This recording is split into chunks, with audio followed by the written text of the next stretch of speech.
Community Profiles, and today with us we have Andrew Faulds, candidate for NDP party for the Thunder Bay Superior North. Thanks for having me, Frank. Welcome. Yeah. Now, the campaign is in full swing. There's about a week left. How is it going? Well, I mean, really, I think it's going fantastic. And like you said, we have 6 days left. And I really think about, I used to be a swimmer.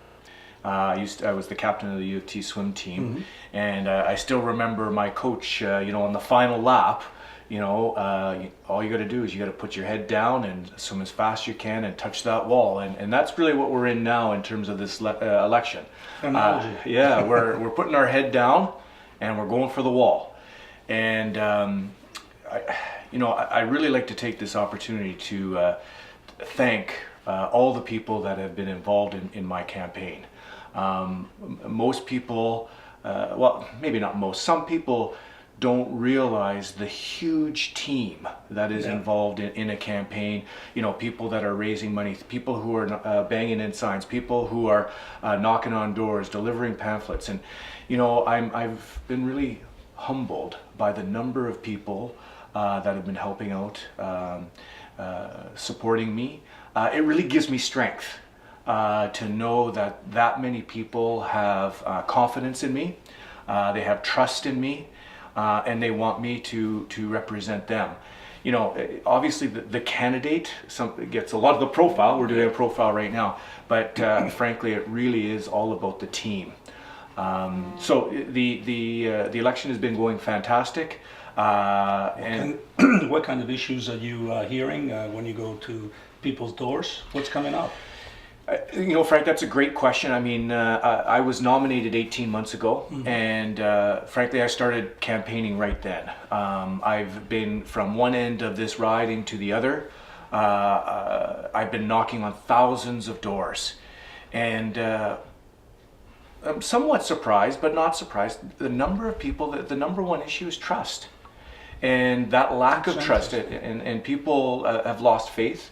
And politicians in general, or and their government. In the government. Okay. I think we've seen a number of scandals, and people are saying, "Well, what does my vote count now?" And I guess one of the reasons why I'm running, Frank, is I want to restore that faith. I want to restore that trust.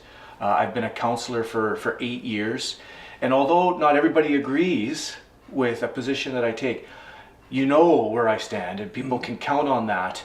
And I think that goes. I'm hopeful that it goes a long way in building that respect. So trust is an issue.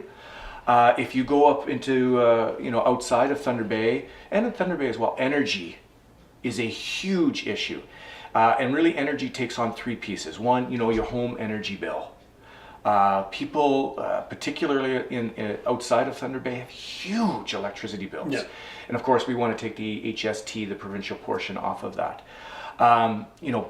These huge mining companies need to have secure and reliable energy. So energy generation is another piece, and frankly, we need to be looking at options for the Thunder Bay Generating Station to make sure that we have good, secure, reliable power so those companies can have the security to invest that money to create jobs. And the third piece is the infrastructure piece. We have a number of northern communities that are running on diesel. Do we have an opportunity to build that infrastructure, not only for Ring of Fire, but communities and other mines, and serve a broader public interest?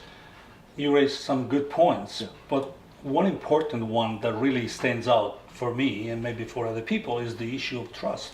Now, having said that, to what extent do you feel that even if you were a new candidate, a new representative, you would be able to represent the wishes of your constituency without having to toe the party line? Because that's usually where mistrust comes from. That people get in and they can only do so, but once they go in, they can only do so much in terms of having to follow the guidelines dictated by, we heard that Toronto dictating to us what should be happening. Well, I guess, Frank, I was born and raised in Thunder Bay. I'm a northern boy. Independent. I certainly an independent thinker. Yeah. I mean, my boys and I, we love snowboarding and fishing. I mean, we love the outdoors here. And so part of my job, if I'm lucky enough to serve, is not only to tell the story and articulate the story to the greater legislative assembly, but also to my caucus to explain to them the importance of Northern Ontario. And the reality is, things like the Ring of Fire and mining not only is good for jobs in Northern Ontario, but it's good for all of Ontario. And so part of my job is to champion those issues and explain to them the importance of Northern Ontario to Southern Ontario. And so, in terms of that trust piece, we actually have two accountability pieces in our platform. Last year we negotiated in good faith with the Liberal government an Office of Accountability. Of course, the Liberals didn't fulfill that promise. We will have that office up and running immediately, but we'll also have a minister and a ministry responsible for financial accountability. So those two structural things in government will structurally hopefully give people more faith because it'll be more transparent. And so, you could say one thing and do another. We're going to say this and we're going to do this and it's going to keep us accountable. So, it's me from a personal perspective. I say what I do what I say. It's about me understanding my role as a Northern MPP and championing Northern issues in Southern Ontario. And it's these structural things in government that we'll put in place to make sure the transparency is there so people can regain that faith and trust. We know that population-wise, we don't have that much leverage at the political level. But now the Ring of Fire and the potential to also not only help the North, but help Southern Ontario with the taxation part. To what extent can that be then used to leverage a better representation for the North? Yeah. To service our particular needs. You alluded to that, but specifically, can we use that leverage now, that economic leverage, which we didn't have before? Absolutely. Talking about Ring of Fire on its own, you're talking about 5,500 jobs, $2 billion of potential revenue. But Frank, here's the other piece of that. All those other mines have equally as much benefit. And then the spin-offs and economic employment opportunities for small business are also huge in terms of job generating opportunities. And so we've actually got some very targeted platform policy. Obviously we've already talked about energy. Infrastructure is key, but we also want to incentivize small businesses to take on those opportunities, reducing small business tax. But we also want to reward job creators. Right? And we know that small businesses want to hire more people so that their bottom line is better. We want to incentivize them as well. So when we see these opportunities, we've got a strategic plan, right? It's not just about the big companies. It's also about how does that trickle down to communities as well as First Nations. And so we have a strategic plan that encompasses all the communities. And so I think absolutely, Frank, it makes the argument that Northern Ontario is frankly important. And that's a good point, because I know when Greenstone had their open house in terms of identifying those the value chain for the Ring of Fire. And you're right, there's more than the Ring of Fire. We're using that term to identify now all mineral deposits in the region. Ring of Fire is maybe 20-30%. There are all kinds of other gold, silver, and other companies going in production. There was a company from the UK, the UK Consulate General was here in Thunder Bay trying to identify the value chain opportunities for their own companies in the UK. Yep. So they're coming here, they're looking at this with interest.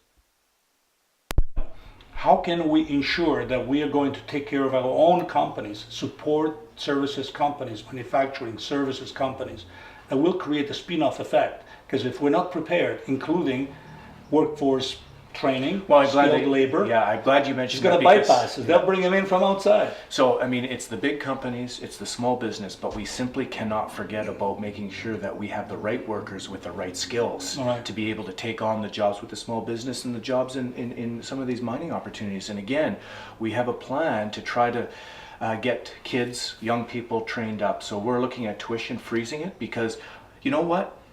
College and university shouldn't just be for the rich.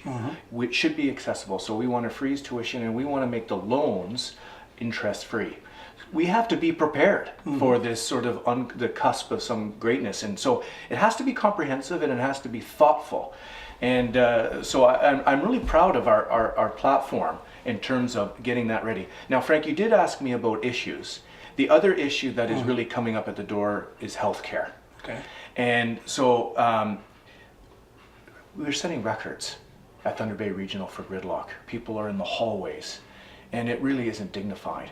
And we have a real strategic plan on how to deal with that, because it's not only happening here, it is happening in other places. We want to open 50 24-hour healthcare clinics to take some of the pressure off of ERs.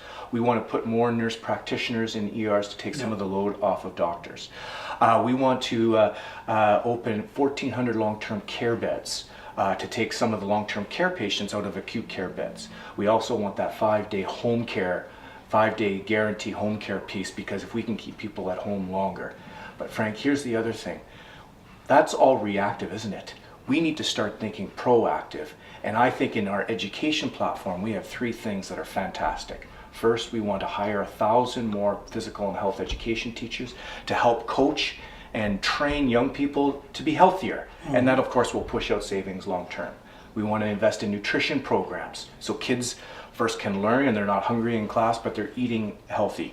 And we want to target low-income kids with more dental health care, because believe it or not, in Thunder Bay, the second highest reason for absenteeism is poor oral care. And so if they're not going to school, they're not learning. If they have poor dental health, that permeates other health issues, right? Yeah. So those 3 things, those strategic investments are proactive and will push through efficiencies. And really, instead of just talking about diseases, we should be talking about human beings. And so, we have this really comprehensive, it's practical and it's achievable. It's not sort of pie in the sky promises. These are doable, and you can count on us to deliver on these promises. Well, for the people who live in Thunder Bay and they have to use the services of the hospital, they are fully aware of what's happening. And we have an aging population too.